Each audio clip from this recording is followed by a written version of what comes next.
In this video, I am going through the Science 2017 PAT. This one specifically is looking at all the environmental chemistry questions.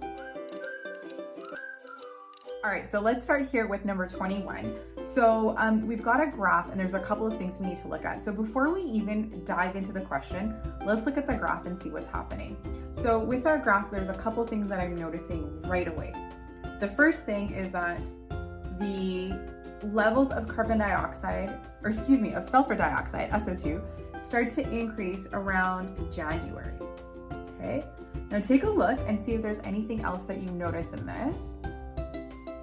The next part that I'm noticing is the levels of SO2 decrease in July. So we can see that they're decreasing here, and then they really decrease in July of 1999. Overall, there is like a general trend if I look at the graph as a whole, where we kind of started high, had a little bit of a peak in 1998, and then it went down overall, okay? So there's this sort of like idea where it kind of went just like that a little bit. Okay, so now that we have the trends, let's actually go and answer the question. So the question's asking, which one, based on the information, let me try that again. The question is asking, the information in the graph above indicates that sulfur dioxide levels are. So this is one of those questions where you want to choose the best answer, the one that's the most applicable. So did we increase in the summer? No, we talked about that, and in the summer we actually decreased. So that doesn't work. Did we decrease? Throughout 1997? Not really. I mean, we did in just July, but not all of 1997, right? It's kind of goes up a little bit before we hit January of 1998. This portion here would still be 1997. It would just be the fall of 1997. So that one's not going to work for us. Consistently increased. Well, we just talked about that with our overall trend. That didn't happen. That leaves us with option D. So let's verify that. They were at their highest in the winter of 1998. Yes, we can see that peak right up here. It's definitely at its highest. So that's going to be our best option. Okay, number 22. So this one is really asking us if we understand what an organic substance is. And now I don't mean organic like organic farmer's market. I mean organic in the chemistry sense. So for something to be organic in the chemistry sense, it's going to be made up of carbon, hydrogens, and sometimes oxygens, just not always. So now we can go ahead and look at our list and see which one of those would be organic compounds. Well, iron's a metal, so that's not going to work. Sucrose looks like it has everything I mentioned above. So we'll keep that in the list. Sodium chloride, it's got sodium in it, that's a metal. Magnesium hydroxide, it also has magnesium, that's also a metal. So our best option for this one is going to be sucrose, which is really just the sugar that you all probably consume on a daily basis. Okay, 23. Sorry, had some technical difficulties, but let's look at 23. So what they're really asking you is, first of all, do you know what macromolecules are? And do you know the roles that they play inside our body? So macromolecules, just like I said here, are large structures that make up all living organisms. So there's 4 of those, and those are going to be our carbohydrates, lipids, proteins, and nucleic acids. So your job is to know in a general sense what these are. So carbohydrates, often when we think of them, we think of bread, and we think of food that sometimes has a bad rep in our society. But carbohydrates, really, what they are is they're our main source of energy. And they're not just found in bread, they are found in things like plants, they are found in plants, so things like fruits and vegetables. But the main thing is our body breaks it down into energy that we can use right away. There's just different kinds, and certain kinds are not as good for you as other kinds, right? So that's kind of what that is. Lipids, on the other hand, they are fantastic for energy storage, as well as forming the membranes of a cell. Proteins are involved in nearly all cellular functions. They are used for structural support, as well as moving things from one part of the cell to another part of the cell, or even parts of the body. Our last one that we have is our nucleic acids. And you might remember this. These are going to help they are the building blocks of DNA, and they actually are the parts of the rungs of the ladder that make up DNA. So what we need to do is decide which macromolecule is an immediate source of energy, and it's possibly coming from an apple. So going through this list here, we can see our main source of energy is going to be, of course, a carbohydrate. So that can eliminate option A and B.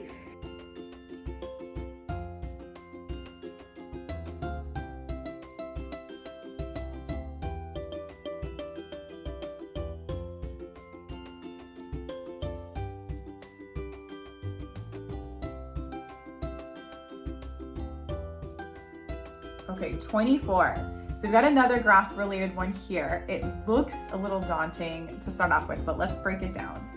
So in 2009, the citizens of Havenfield were worried that the local industry might be polluting the lake water used by the town. A one-year water study commissioned to determine if the pollution was being discharged into the lake. The results are summarized in the graph. So let's think about what's happening here. We have water that's being used for a drinking source, and we want to see if it's been polluted. So one of the things that are probably going to be our best indicators is going to be our indicator species. Now, some of you might have done the field trip to the river, at least I guess in southern Alberta. I'm not too sure. I think northern Alberta has a slightly different, northern Alberta should have a different field trip. But regardless, you're looking at species and how those presence of species can tell us if the environment that they're living in is healthy or not. So one of the ones I'm noticing right now is our stonefly and mayfly. Those species are so sensitive to any changes in water that they're not going to survive if the change is even just as subtle as like a point something in pH. So that's something to keep in mind. Now let's see what's happening here. We've got our worms. Well, it says our worms in general are tolerant to pollution. But what we do notice is that there is a little bit of a dip here, and then all of a sudden there's an increase here. So that's something to consider. The dragonfly and scud, I think that's how you say that. The dragonfly and the scud are somewhat tolerant, but we also notice there's a decrease in the dragonfly population. When we look at our stonefly and mayfly, they're extremely sensitive. Again, really good indicator species because they're going to tell us if something's wrong. Well, they really decrease there. So that's going to tell us something for sure. So let's read our question. We want to know which of the following statement is best supported by the information presented in the graph. So pollution discharged by the water industry was beneficial. It wasn't beneficial because some of the organisms decreased. Letter B, the scud population indicates the ecosystem was not affected. That is true in the sense of like the scud population increased. But because we're talking about an ecosystem, we need to consider all the other organisms present. Based on the fact that other organisms had a definite decrease, it's not going to be beneficial because other organisms are perishing at the expense of another or at the expense of this pollutant. Okay, C, let's see. The decreased stonefly population supports the conclusion. Yeah, that one's probably going to be our best bet. Let's look at D. The decreased aquatic worm population supports the conclusion that the water became more populated, or more polluted, sorry. So let's see. I would say yes for this one. However, because the worm population is tolerant to pollution, you can't really use that to best support. So if you were trying to like, let's say debate about this to someone to say whether or not the water is polluted or not, it's going to be a little tricky to say that because it's tolerant, meaning it can survive some of those changes. But our indicator species, these ones here, they, like I said, any small subtle change and they're not going to be able to survive. So our best answer for this one is definitely going to be C. Okay, 25. So this is another one where you need to think about what's happening in terms of other aspects of the environment. So we're looking at algal growth. So algae growth requires a couple of things. So they photosynthesize.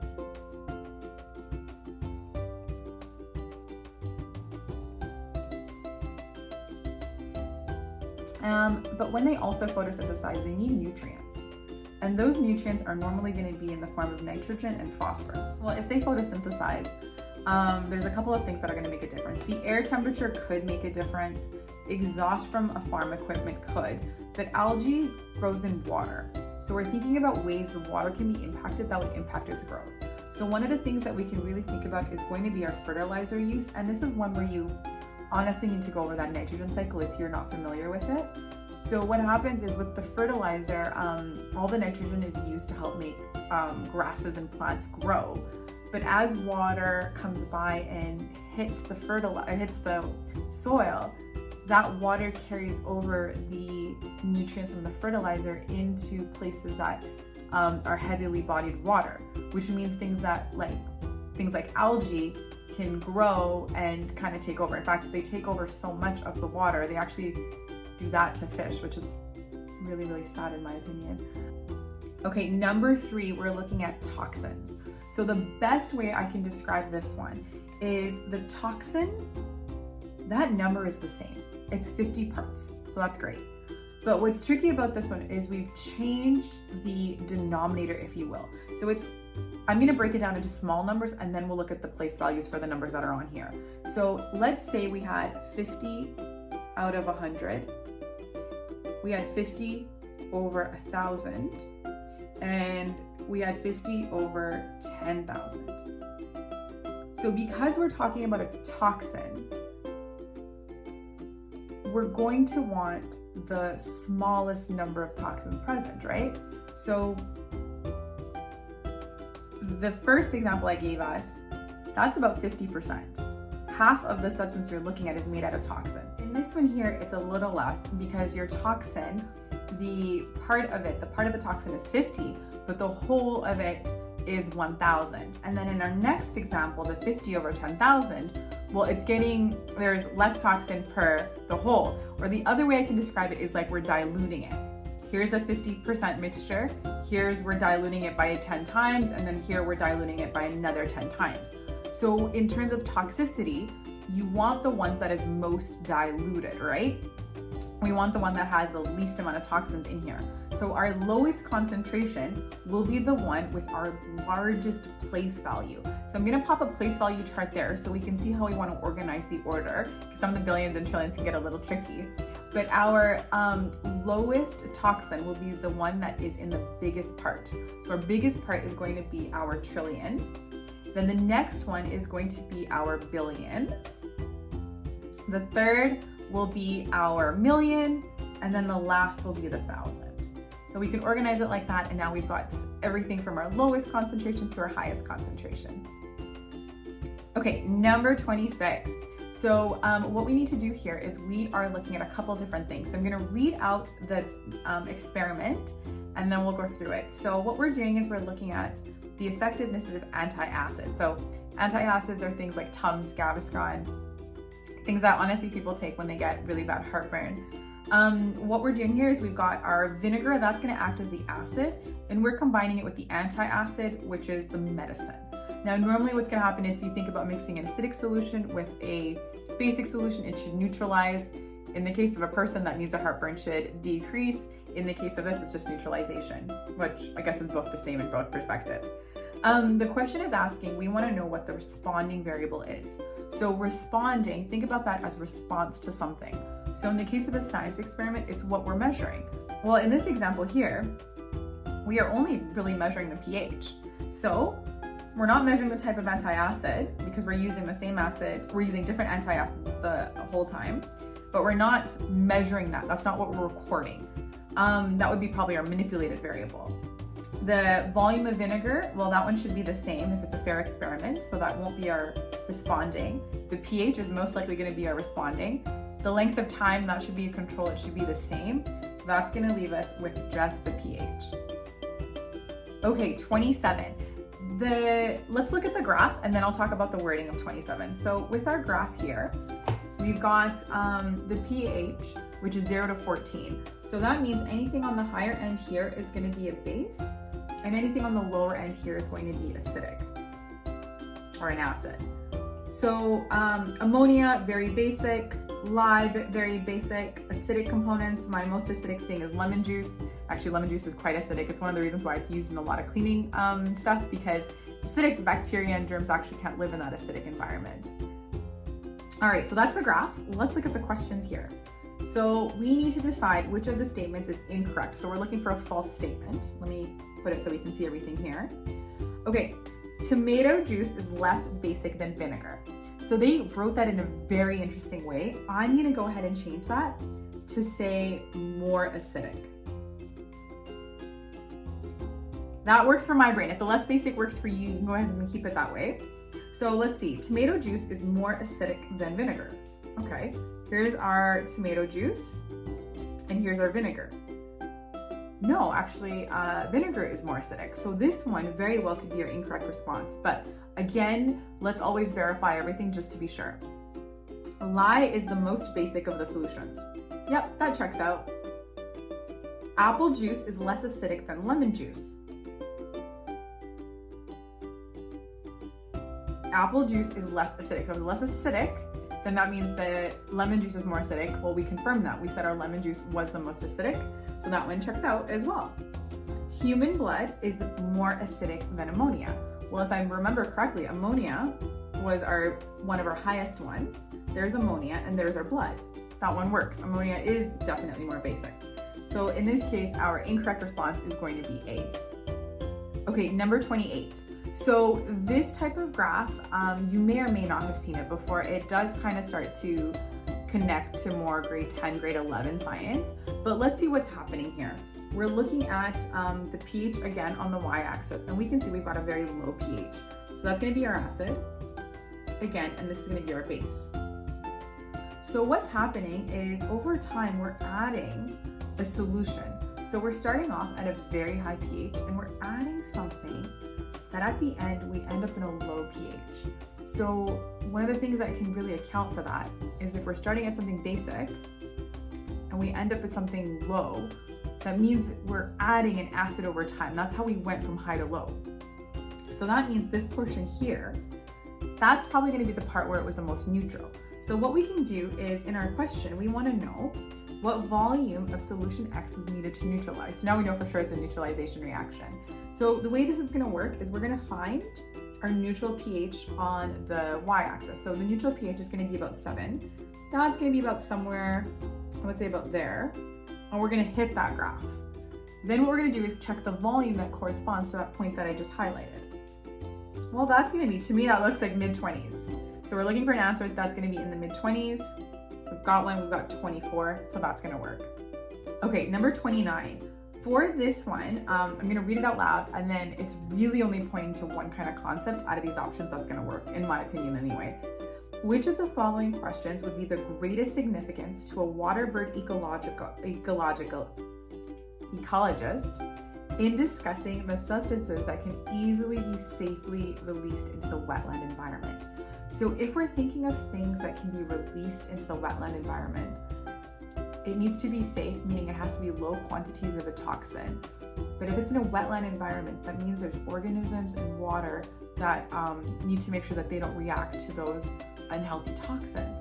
So thinking about the porosity of soil, yes, that is an impact, but it's probably not gonna be of concern to a waterbird ecologist. To a waterbird ecologist. Nope, can't do it. To a waterbird ecologist. There we go. To a waterbird ecologist. The odor isn't really gonna, the residents, sorry, let me read the statement again.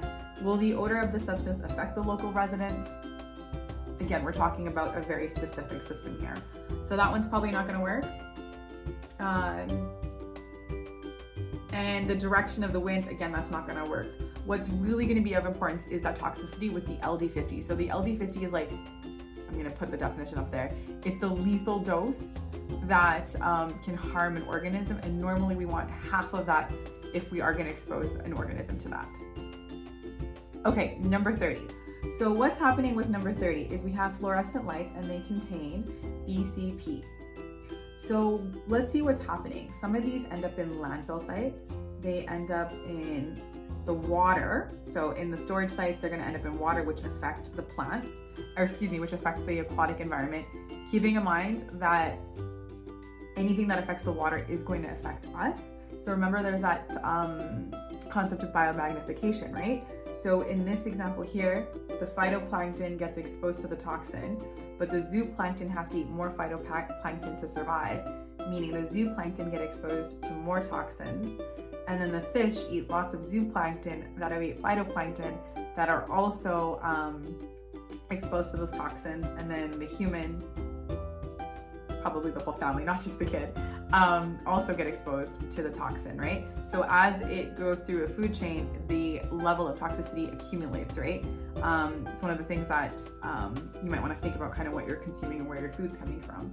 Anyway, so we've got landfill sites, toxins, we know things end up in the air, and all these toxins are going to end up in parts of our ecosystem.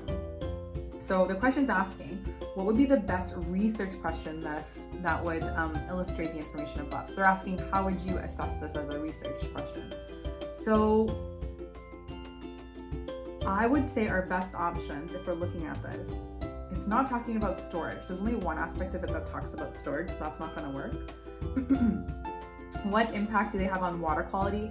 I mean, that could work, but in this picture, we're looking at more than just water quality. If it was just the ocean and the biomagnification that I zoomed in on earlier, I would say go for it, but it's not. It's this entire picture here. How do PCBs move through an ecosystem? That one looks pretty good. We're thinking about all the different factors that impact one another. How do they move through in the environment? I would say that could work, but keeping in mind that the animals and plants and the aquatic life, that's not just environment. Those are things that play a crucial role in ecosystem. So our best option for this one is going to be B. Okay, everyone, I really hope that helped. If you are studying right now, good luck. We are gonna go through, we've got 2 more units to go through, so I'll be posting those videos soon. Good luck with studying, everybody.